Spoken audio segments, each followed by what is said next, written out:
Rádio Estadão. Falando em saúde. Começando Falando em Saúde deste sábado aqui no Estadão no Ar. Tema de hoje, neurocirurgia nos tratamentos para distúrbios mentais. Nosso convidado é o Dr. Cláudio Fernandes Correia, coordenador do Centro de Dor e Neurocirurgia Funcional do Hospital 9 de Julho. Ele também é mestre pela Unifesp, a Universidade Federal de São Paulo, a antiga Escola Paulista de Medicina. Dr. Cláudio, obrigado pela presença aqui, um bom dia. Bom dia, é um prazer. Bom, quando a gente fala nessa área do senhor aí, geralmente as pessoas, as leigas, né, vamos dizer assim, como nós, pensam em terapia e em medicamentos, mas há casos realmente que necessitam de cirurgia. Eu queria que o senhor começasse falando desse aspecto primeiro. Ok.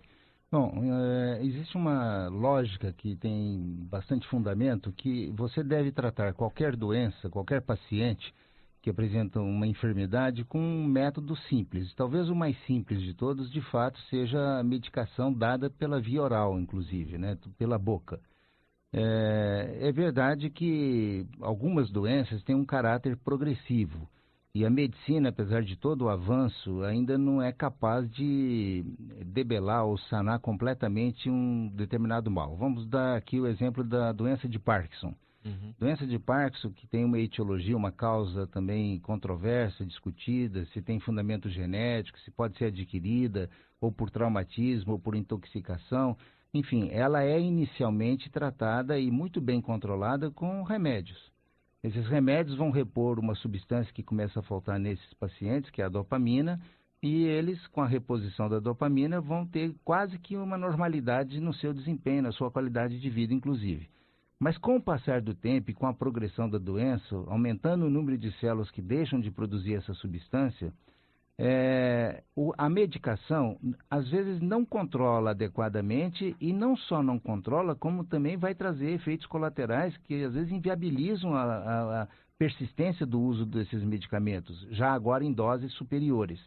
Então, o recurso da neurocirurgia funcional, que é implantando, por exemplo, eletrodos em núcleos que vão controlar dois dos mais importantes sintomas, que é o movimento involuntário e a rigidez, que limita a funcionabilidade desses pacientes, vai retornar uma qualidade de vida fantástica, porque estes dois sintomas são praticamente eliminados com essa terapia. E o mais fantástico, que é uma terapia que traz pouquíssimo efeito adverso ou colateral ou complicação. Sim. No caso do Parkinson, que foi o que o senhor citou especificamente, tem que ser feita cedo essa cirurgia? Quando é que tem que ser feita? Essa é uma outra visão muito importante de ser dita, porque é claro que quanto mais precoce, ou seja, o doente tiver benefícios com a cirurgia, melhor é que seja feito realmente precocemente. Não adianta o paciente estar numa fase absolutamente limitada, até de movimentos mínimos no leito ou na alimentação, que você não vai trazer recurso nenhum para ele. Então, não deve esperar ficar tardio a doença para que seja ter essa opção de tratamento. Porque aí tem a questão da qualidade de vida mesmo, né? Aproveitar esse período anterior para poder proporcionar mais tempo de qualidade de vida. São pacientes, às vezes, em fases ativas, estão trabalhando, estão ainda na fase produtiva, e é para isso que a cirurgia tem serventia. Tá certo. Deixa eu só mais uma vez reiterar para os nossos ouvintes os canais aqui para mandar pergunta, dúvida, 50093, antes da mensagem tem que colocar a palavra Estadão para você mandar o seu torpedo. Tem o facebook.com/Rádio Estadão, pelo Twitter é Jogo da Velha ou @Rádio Estadão, e ainda o nosso e-mail estadãonoar@estadão.com. Falando um pouco de depressão, doutor Cláudio, até que ponto ela pode necessitar, vamos dizer assim, de uma cirurgia? Bom, esse é um capítulo bastante importante por vários motivos. O número 1, talvez não, com certeza é a doença mais prevalente, mais comum na área da psiquiatria. Só para ter uma ideia, existe aproximadamente 340 milhões de pessoas deprimidas no mundo. Aqui no Brasil, a estimativa é que exista 13 milhões de pessoas deprimidas. Um trabalho publicado em fevereiro desse ano fala que em São Paulo, entre 2004 e 2007, nós tínhamos 10,4% de paulistanos deprimidos. Aqui na cidade de São Paulo, da população de São Paulo. Quer dizer, em cada 100 habitantes, um é deprimido. Sim. Certo? E outro dado muito expressivo, é talvez a doença com maior índice de suicídios que existe. E agora, as razões do tratamento que envolve até a neurocirurgia, porque é lógico que essa doença é tratada com psiquiatra. Mas é a doença com maior, por exemplo, 20% dos pacientes deprimidos, eles são refratários, eles não respondem às terapias usuais, habituais. Então, o que é terapia usual, habitual? É um antidepressivo ou associação de antidepressivos, psicoterapia, a eletroconvulsoterapia, que ainda é bastante usada, e a estimulação magnética transcraniana. Então, a porcentagem são 20%, quer dizer, em cada 10, 2 pacientes que não respondem a todas essas terapias, estes são candidatos, sim, a talvez, por indicação do psiquiatra, a ter um tratamento dentro da neurocirurgia funcional, que é um implante de eletrodos em núcleos cerebrais, que em cada 2 pacientes, um deles vai responder fantasticamente bem. Então, isso, trabalhos publicados em universidades de respeito canadense, americana e na Ásia, mostram esses resultados. Eles são replicáveis, que isso é um dado muito importante. Então, é claro que ainda aqui no Brasil, por exemplo, precisa regulamentação disso.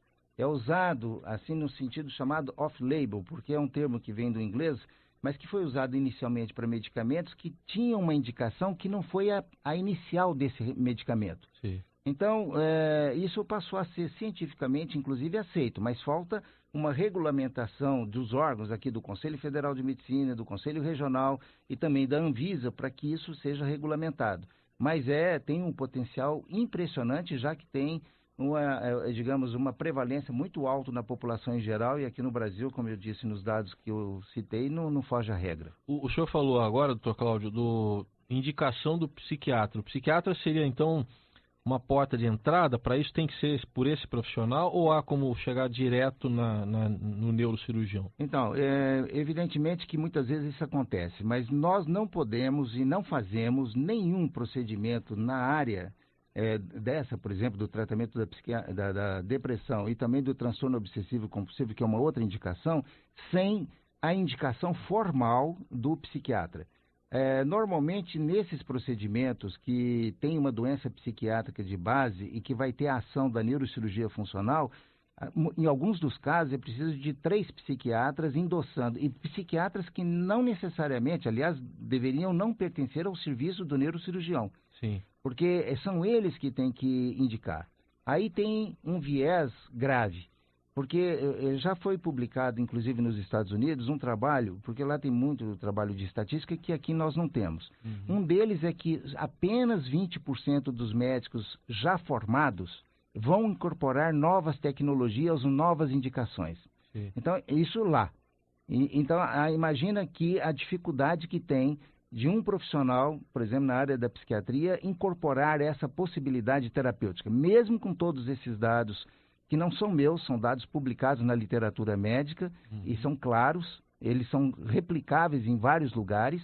Mesmo assim, nós temos muito pouca indicação deste procedimento, mas é o psiquiatra que faz a indicação, não é o neurocirurgião que propõe. Quer dizer, ou seja, o paciente, então, antes ele passou por outras alternativas, vamos chamar assim, ele passou por medicamento, passou talvez por terapia, aí que depois que ele vai chegar na cirurgia. Depois que ele é considerado refratário aos tratamentos convencionais. Sim. E aí o psiquiatra deveria encaminhá-lo para o neurocirurgião funcional com essa possibilidade. Aqui no Brasil, pela experiência do dia a dia, o senhor falou que a estatística é mais difícil, mas o senhor sente que está na mesma linha, ou já existe uma integração entre os médicos? A gente sempre trabalha no serviço que eu coordeno lá no Hospital 9 de Julho, tem psiquiatras, temos psicólogos, tem as alternativas terapêuticas, mas eu seria absurdamente incoerente com a realidade de que essa dinâmica entre ter o paciente refratário encaminhado para a neurocirurgia funcional, isso é mais teoria do que possibilidade real. E às vezes é por desconhecimento até do profissional da área, ou não se atualizou? Eu acho que é por falta de uma visão avançada em termos de opções terapêuticas. Certo. Já que, como eu disse, isso está bastante documentado.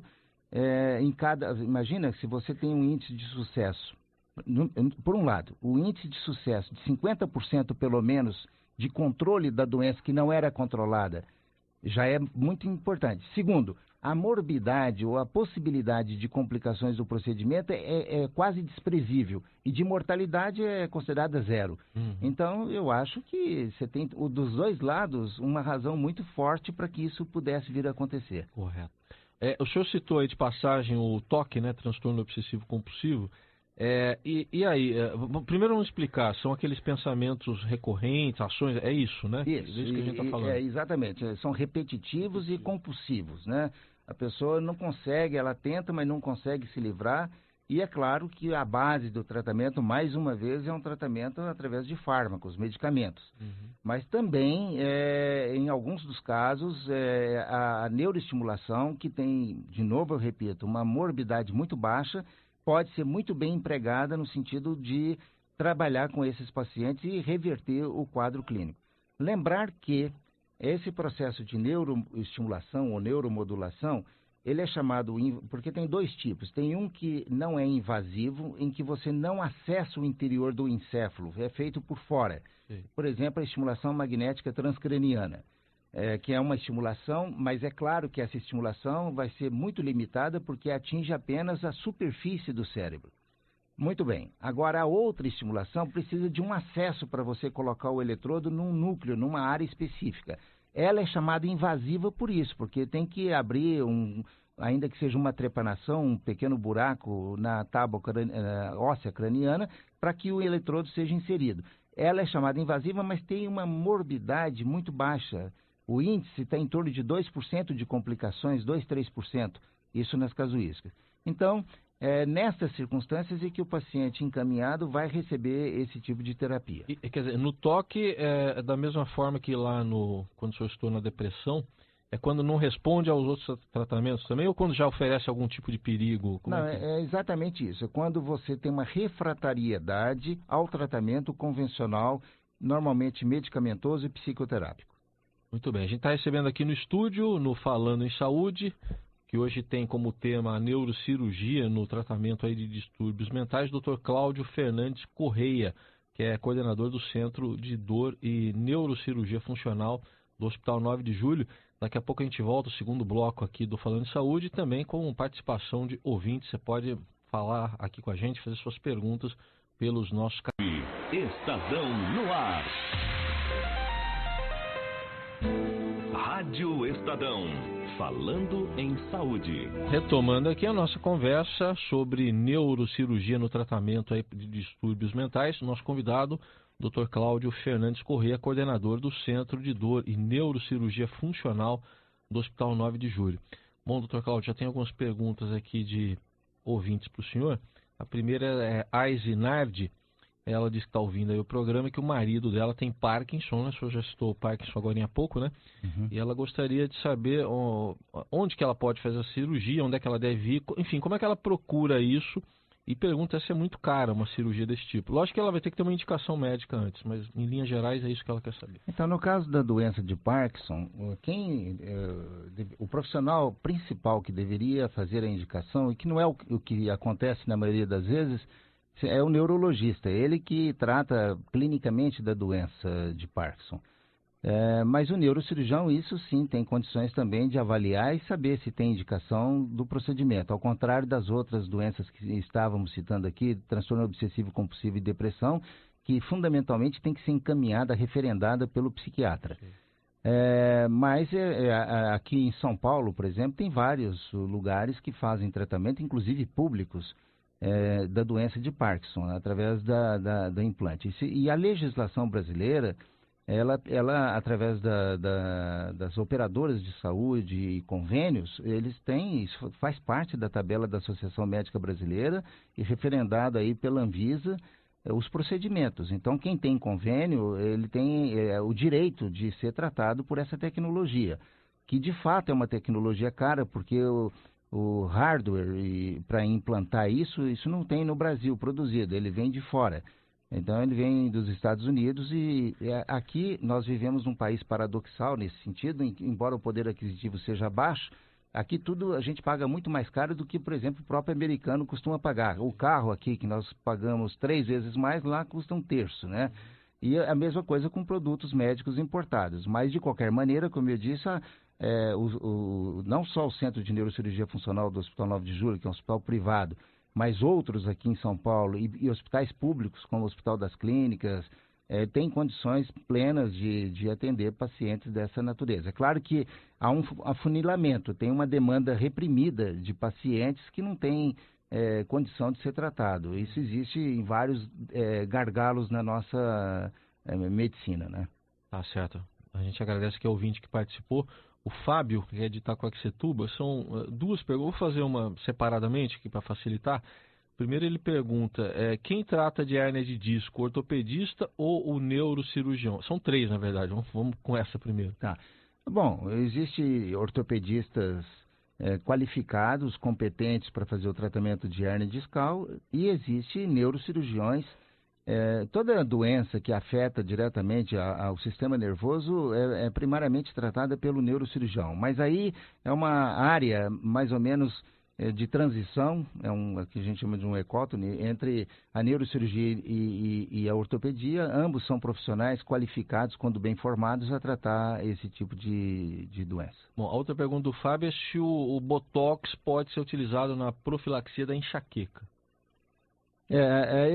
Nós estamos falando a mais prevalente queixa no mundo de dor é dor de cabeça, certo? Tem aproximadamente 100 e poucos tipos de dor de cabeça, uma delas é essa que ele está citando, que é a dor de cabeça enxaqueca, ou cefaleia vascular. Alguns padrões de dor de cabeça que tem um componente muscular importante, entre elas a cefaleia cervicogênica, podem ser tratadas com o uso da toxina botulínica. Certo? E alguns resultados bastante promissores, portanto faz parte do arsenal terapêutico. Preciso ter cuidado na indicação, porque ela não serve para tudo. Certo. Então tem que ter indicações bem específicas. E complementando, o Fábio está perguntando, porque ele, imagino que sofra com enxaqueca, né? Ele pergunta se o ácido valproico, é isso mesmo? Eu estou falando certo? O Fábio escreveu certo, eu que tenho dúvida se eu falo certo. Bom, e a losartana, ele está perguntando se são remédios profiláticos para enxaqueca ou se existem remédios mais modernos e com menos efeitos colaterais. Losartana não, mas o ácido valproico é um dos medicamentos profiláticos para o tratamento da enxaqueca. Quando eu falo tratamento profilático, é claro que existem dois tratamentos. O profilático, que é para você não ter a crise, que é muito importante, na minha opinião, o mais importante, e o tratamento da crise propriamente dita. Então, no tratamento profilático, tem vários grupamentos farmacológicos, um deles é esse grupo de anticonvulsivantes, que é o ácido valproico. Tem também topiramato, que é outro grupo de anticonvulsivante bastante utilizado, tem inibidores de canais de cálcio, tem drogas usadas na cardiologia que também atuam como profiláticos, e antidepressivos também, alguns deles, alguns grupos, como a mitriptilina, são bastante utilizados no controle profilático da dor. E na crise, propriamente dito, o grupo dos chamados triptanos que são os mais utilizados atualmente.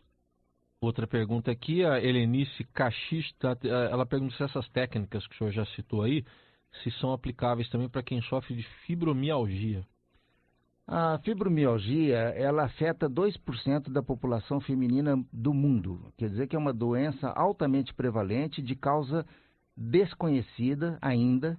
Talvez, uma das teorias fala numa falha do sistema inibidor de dor. Talvez o sistema inibidor de dor nessas pacientes, a proporção é de 10 mulheres afetadas para um homem afetado. Então é muito mais prevalente no sexo feminino. Talvez o sistema inibidor de dor seja falho. Então, tem, por exemplo, a estimulação não invasiva, através da estimulação magnética ou elétrica transcraniana, pode ser utilizada e tem sido utilizado e com alguns bons resultados também. O grande problema dessa terapia é que ela não tem um parâmetro definitivo, ela é como se fosse um tratamento paliativo, não é para curar o paciente, porque nós não sabemos ainda como fazer isso. Então, esses pacientes são merecedores de tratamento no sentido de minimizar a incidência, a intensidade e a frequência das crises de dor. Bom, mais uma pergunta aqui para o Dr. Cláudio, a Monize do Tatuapé, ela está querendo saber se a cirurgia aí também pode ser feita para casos de epilepsia. Também pode, a neuromodulação, a neuroestimulação invasiva tem sido largamente empregada no tratamento de algumas crises convulsivas, sim. Ela pode ser tanto de estimulação periférica quanto central do sistema nervoso, no sentido do controle das crises epiléticas. outra pergunta para a gente completar essa rodada aqui. Ouvinte, deixa eu ver o nome dela aqui. A Gisele Boassali, ela está dizendo que ela conhece um adolescente que foi diagnosticado com toque e síndrome de Asperger, é isso, né? Uhum. E qual seria a linha de tratamento? Ela está perguntando. Então, a linha de tratamento básica, repetindo aqui, é farmacológica e psicoterápica na parte do transtorno obsessivo e deve ser conduzida pelo psiquiatra. É o profissional ideal para conduzir o tratamento. Lembrar que quando a gente fala o psiquiatra, tem as linhas de atuação, é igual neurocirurgia. Sim. Eu trabalho com dor, movimentos involuntários, as doenças psiquiátricas, espasticidade, mas tem neurocirurgião que faz cirurgias, por exemplo, de trauma, de malformação arteriovenosa, de aneurismas. Então tem linhas de atuação. Precisa ver o psiquiatra que trabalha com criança e nessa linha de doença que ela citou. Aqueles casos, às vezes vem a notícia, não estou nem querendo relacionar os casos, não é isso, mas essa semana teve aquela prisão daquele rapaz que Sim. matou lá o dito Glauco. esquizofrênico. Isso. Eu não estou querendo análise desse, porque eu sei que o senhor não está acompanhando esse caso específico, né? Não é seu paciente. Mas uma pessoa que está nesse grau de periculosidade, vamos dizer assim, até para ela mesmo e para outras pessoas, para esse tipo de pessoa tem também alguma cirurgia que seja viável?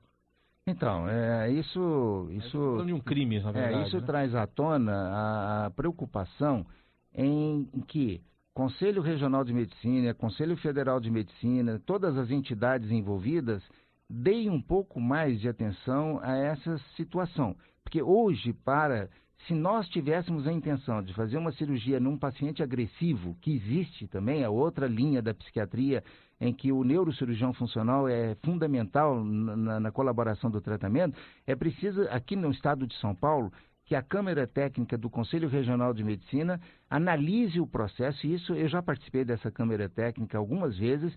É árduo esse trabalho, você tem que fazer avaliação, às vezes, em loco, onde está o paciente, que muitas vezes está amarrado, porque ele é agressivo com todos, inclusive com familiar, e pode matar essas pessoas. E há muita restrição, é muito difícil, na verdade, de ter aprovação para que isso aconteça.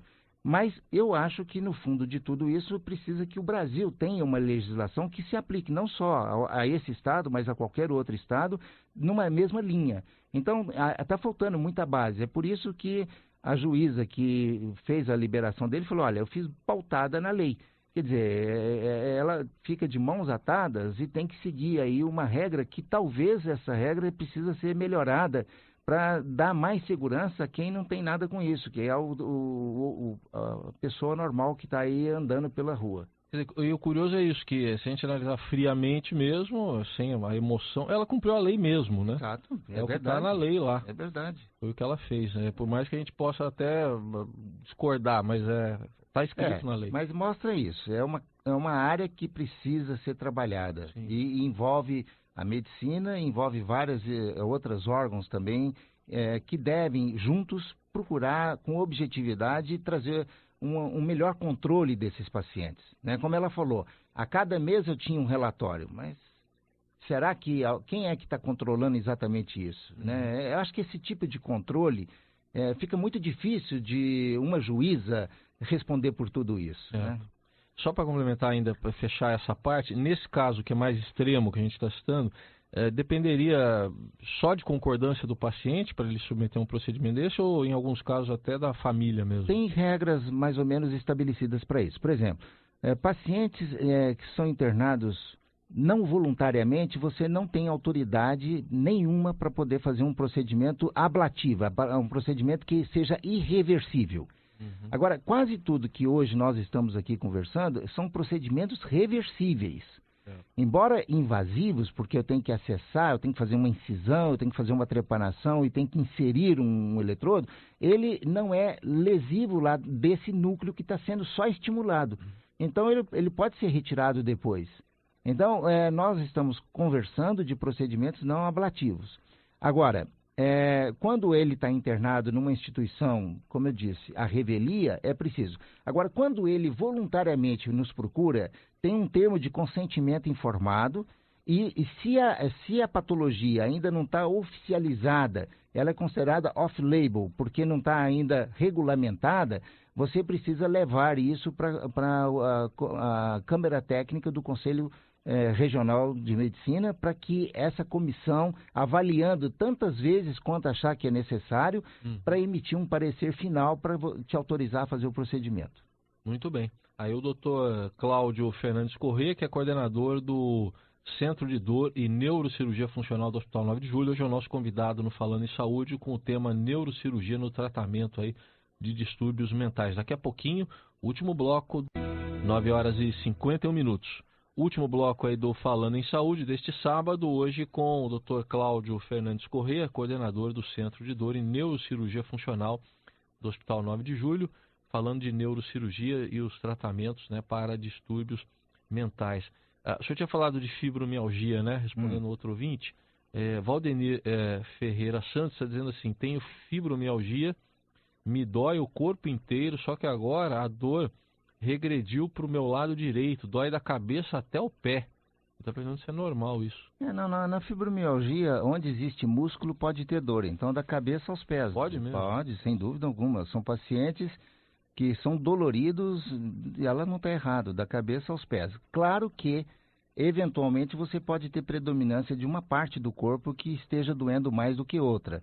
Mas isso migra. Às vezes, naquele mês doeu mais, vamos supor, a cintura escapular, onde pega pescoço, ombro, as costas, e no outro mês está predominando nos membros inferiores ou na cintura pélvica, pegando glúteo, lombar e assim por diante. É verdade. Bom, sobre a fibromialgia, o senhor já tinha falado mais cedo. O Fábio volta a falar com a gente aqui. Quer saber a diferença entre o neuro, acho que ele está falando neurologista, e o neurocirurgião. Basicamente, o neurologista, eu sou casado com uma neurologista, a doutora Sandra Correia, que trabalha com a parte clínica. Tá. E o neurocirurgião, ele trabalha também com a parte clínica, de uma certa maneira, claro, não há como evitar isso, mas ele é fundamentalmente um cirurgião. E é claro que um cirurgião de doenças vinculadas ao sistema nervoso central e periférico. Bom, daqui a pouco, se tiver mais perguntas, a gente tem mais um pouco tempo, né? Mais 7 minutos aqui com o Dr. Cláudio. Mas o senhor falou aí a gente já falou sobre toque, sobre depressão. Que outras doenças mais que o senhor... Existe aí um contingente muito grave, social e economicamente falando, que são as pessoas que têm a síndrome de adição. Isso aí também requer investimentos na área social e uma série de outras coisas, mas o tratamento de dependentes de álcool, de cocaína, de heroína, de crack, morfina, esse tratamento também, veja bem que no álcool, que é uma das maiores prevalências de dependência que tem no mundo, 80% dos pacientes, eles têm um tratamento considerado ineficaz ou tem recidiva da situação em 80% dos tratados, com psicoterapia e tratamento medicamentoso. Então, acaba que já se descobriu dentro desse circuito ligado às emoções e às compulsões que um núcleo chamado núcleo accumbens, tem outros também que fazem parte desse circuito cerebral, quando eles são estimulados, pode ter uma inibição desse tipo de dependência. Então, mais uma vez, a neurocirurgia funcional, ainda também como off-label, não é uma coisa oficializada de maneira nenhuma, certo? Mas que passando aí pelo crivo da Câmara Técnica do Conselho Regional de Medicina e pelo desespero que isso pode gerar em certas famílias que são verdadeiramente solapadas de uma condição social que tinha antes por causa de um filho, de um dependente dessa natureza, um adicto, pode ser submetido a um procedimento também. Ainda falta muitos trabalhos trazendo mais ênfase de locais e de como fazer essa estimulação. Mas sempre enfatizando que essa terapia é uma terapia de muito pouco morbidade, com muito pouca chance de trazer efeitos deletérios que atrapalhem a qualidade de vida, inclusive mental, mas física também desses pacientes assim tratados. O senhor falou de compulsões aí, dá para incluir a obesidade nisso até? Obesidade e anorexia. Eu tenho a impressão, acho que não é só eu, isso é através da literatura que essas impressões vão sedimentando nas nossas vidas profissionais, que o tratamento futuro da obesidade vai ser como trabalhar a parte comportamental, talvez através da engenharia genética, mas seguramente a cirurgia bariátrica tão propagada que ajuda demasiadamente grandes grupos, mas esses pacientes têm algo muito mais do que simplesmente a trabalhar no físico do aparelho digestivo deles. Eles têm um comportamento alterado. Já se sabe que no hipotálamo, o centro do apetite, na parte ventromedial da saciedade no ventrolateral, isso aí tem uma conotação muito grande, tem uma compulsão alimentar que regula tudo isso. Então, o tratamento lá no sistema nervoso central ele é fundamental. O que falta para uma qualidade boa de tratamento através da neuromodulação?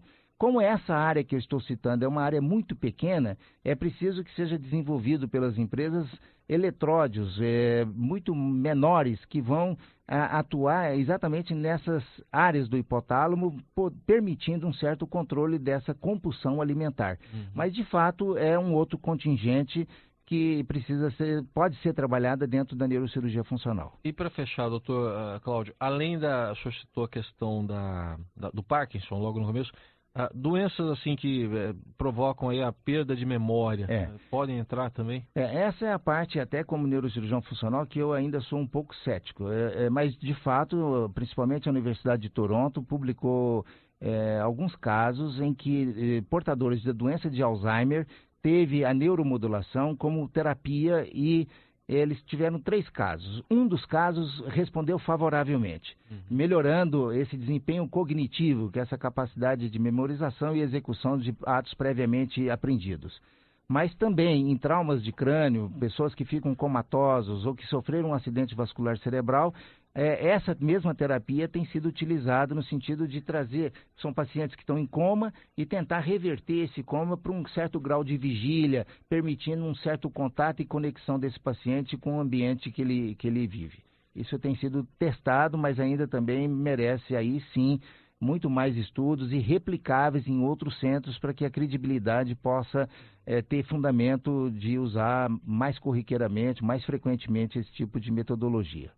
Muito bem, então a gente agradece aqui hoje a presença na Rádio Estadão, no Falando em Saúde, do Dr. Cláudio Fernandes Correia, coordenador do Centro de Dor e Neurocirurgia Funcional do Hospital 9 de Julho, que falou aqui sobre neurocirurgia no tratamento de distúrbios mentais. Várias perguntas de ouvintes aqui, a gente agradece também a participação. Obrigado aí, Dr. Cláudio, até uma próxima.